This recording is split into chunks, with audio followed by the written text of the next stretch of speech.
Sa ating pagbibinata at pagdadalaga, namumulaklak ang panunuyo at ang pangako ng pag-ibig.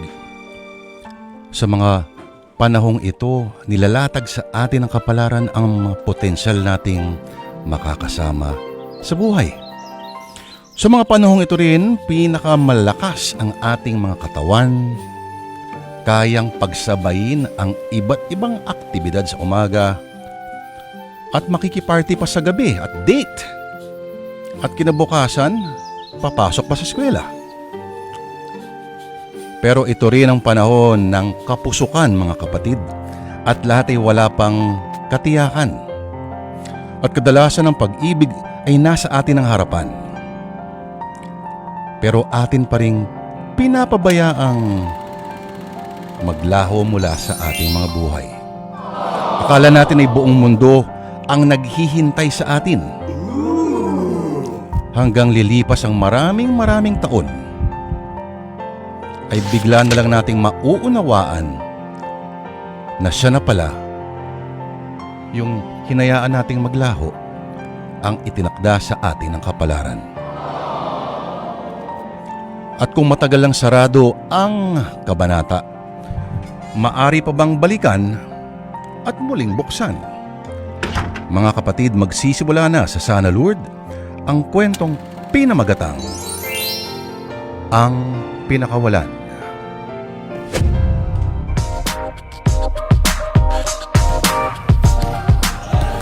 Ang gwapo talaga ni AJ. At saka ang galing niya pang maglaro ng basketball. Tapos ang bait-bait pa niya. Maswerte ako kasi naging kaibigan ko siya. Kaya tuloy maraming babaeng naiinggit sa akin dahil sa closeness namin itong ni AJ.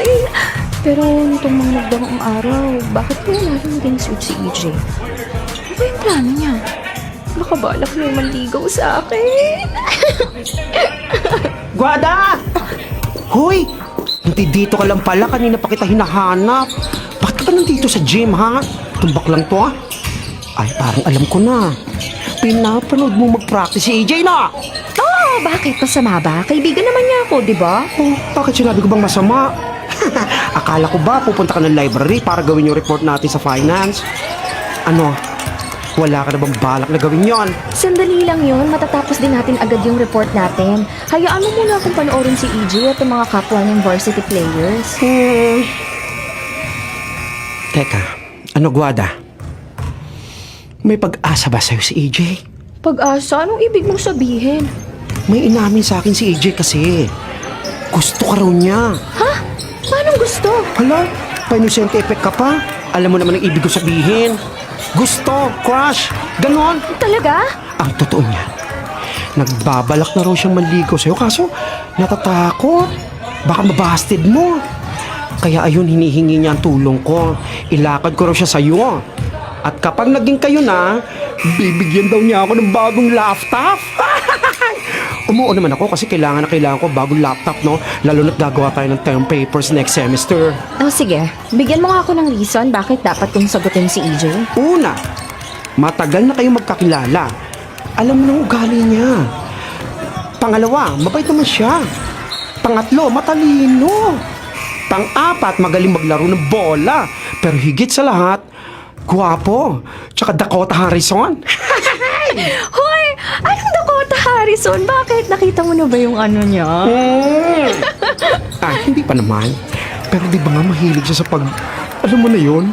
Yung pabakap? O ano ko nga da? Sagutin mo na si EJ. Pag nanligaw siya sa'yo, okay? Isipin mo, para to sa future. Sa future natin. Ewan ko sa'yo, bakla ka ng taon. Ito naman eh. Kasi if I know naman, gusto mo rin yung EJ na yan. Nagpapakipot ka pa. Halika na nga, pumunta na tayo ng library. Baka marinig pa ni EJ yung mga pinagsasabi mo. Ay, tara, let's.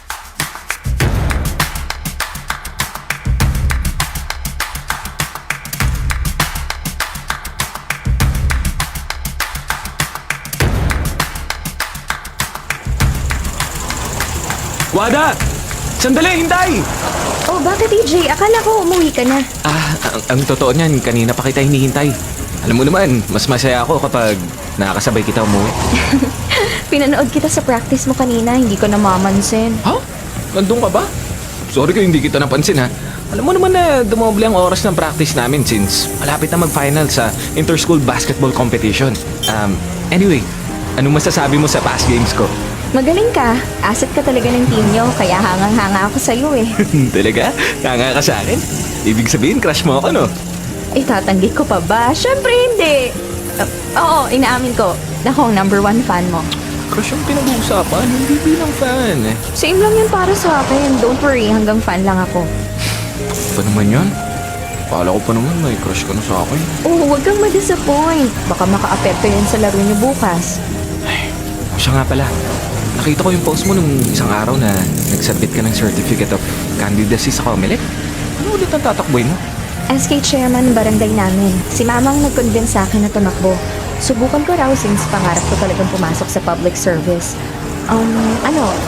Iboboto mo ba ako bilang SK chairman? Oo naman. Hindi lang kita basta iboboto, no? Kakampanya pa kita. Talaga? Oo. Para saan pa ang pagiging magkaibigan natin kung hindi kita susuportahan, di ba? Besides, confident naman ako na magiging mabuti kang SK chairman. Salamat EJ sa patuloy na pagsuporta mo sa akin. Huwag kang mag-alala, hindi kita bibiguin. Hindi ako magiging trapo tulad ng ibang politiko dyan. So, good luck sa future SK chairman at future girlfriend ko, ah. Anong future girlfriend ka dyan? Bakit? Ayaw mo ba? Ay nako, umuwi na tayo. Baka nag-aalala na sa akin yung mga magulang ko. Sige na nga. Oh, ihahatid na kita, ah. Para masiguro kong safe ka makakauwi. Alam mo naman, ipinanganak ako sa mundo para maging knight in shining armor ko.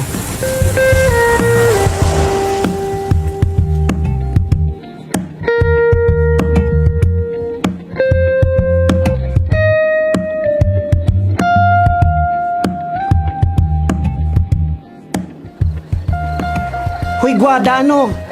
Kailan ba natin kukunin sa imprenta yung campaign paraphernalia natin para sa SK? Sa susunod na araw pa yon, Kevin. Huwag kang excited.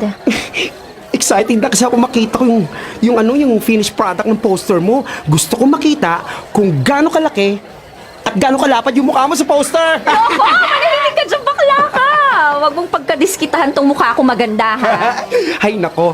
Anyway, good luck sa'yo, friendship, ha?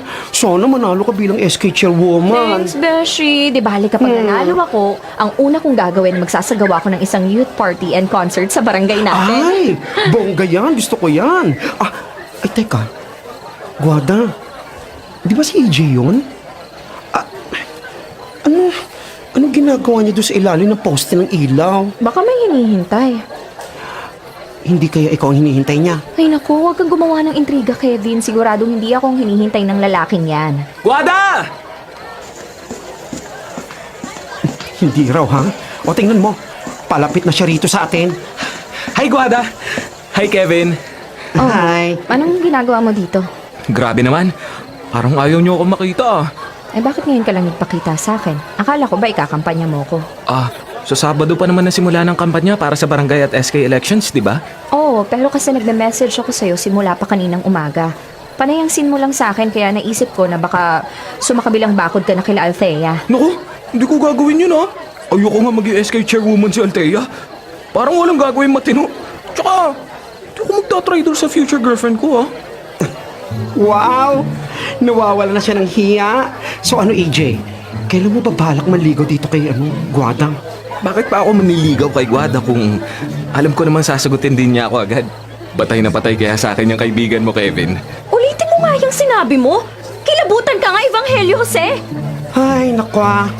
Guada, EJ, hindi na ako makarelate sa inyong dalawa kaya go na ako. Ay, sandali, huwag mo ko iwan dito. Bye-bye! Ilang beses ka nang hinahatid sundo ni EJ kaya huwag ka nang umastang first time mo. Sige na, aalis na ako. Babush! Guada, ihahatid na kita sa bahay ninyo, ah. Salamat na lang, EJ, pero wag mo na akong ihatid. Alam ko naman ang pauwi sa bahay eh. Oh, sige na. Ihahatid na kita sa inyo, Guada. Sinabi na ngang hindi, di ba? Makulit ka. Makulit na akong makulit. Tsaka, bakit ba ang init ng ulo mo ngayon? Wait. Hulaan ko. Monthly period mo ngayon, no? Ha? Anong pinagsasabi mo dyan? Matagal na tayo magkaibigan, Guadalupe. Kapag mataray ka, siguradong may period ka. Anong nakakatawa doon, EJ? Basta. Ihahatid kita sa inyo sa ayaw mo sa gusto. Tara na. Huwag mo nga akong hawakan sa kamay. Naku, suplada naman ito. Kaya wala kang boyfriend eh. Ouch! Baka naman ako kalalamot sa braso. Ang sakit ha. Para kang pusa. Tigilan mo nga ako sa unlimited na kakulitan mo kasi naiinis na talaga ako sa'yo sa totoo lang. O sige, mainis ka lang, Guado. Pero alam ko na sa haba ng panahon na pinagsamahan natin, mahal na mahal mo rin ang kakulitan ko.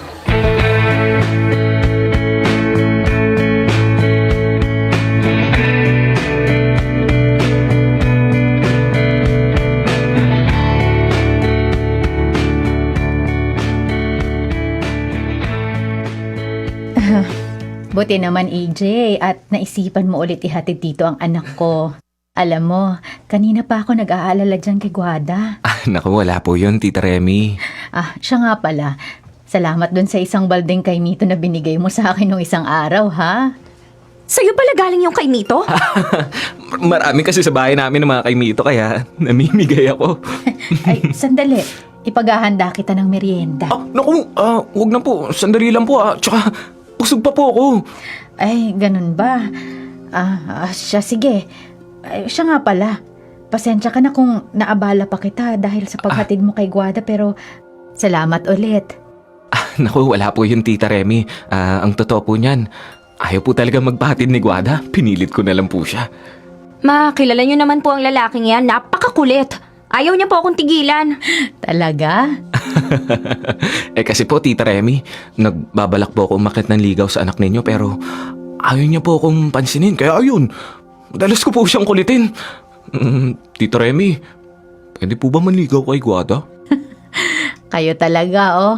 Nako, EJ, mga bata pa kayo ni Guada. Saka na lang muna yung panliligaw. Unahin niyo muna ang pag-aaral ninyo. Ay, ganun po ba, Tita? Pero wag kang mag-alala, EJ. Kapag nasa hustong gulang na kayo ni Guada, papayagan na kitang manligaw sa kanya. Nasa iyo ang boto ko. Tandaan mo yan. Naku, talaga po, Tita Remy. Malaman, anong kalokohan po yan, ha? Basta, EJ, kapag nasa eskwelahan kayo, sa'yo ko ibibili ng anak ko, ha? Sige po, Tita Remy. Safe po siya kapag kasama niya ako. At kapag naging mag-asawa na kami, magiging mabuting manugang po ako sa inyo, Tita. Nako, tigilan mo nga ako, EJ. Hindi mo ako magiging asawa. Itaga mo yan sa bato.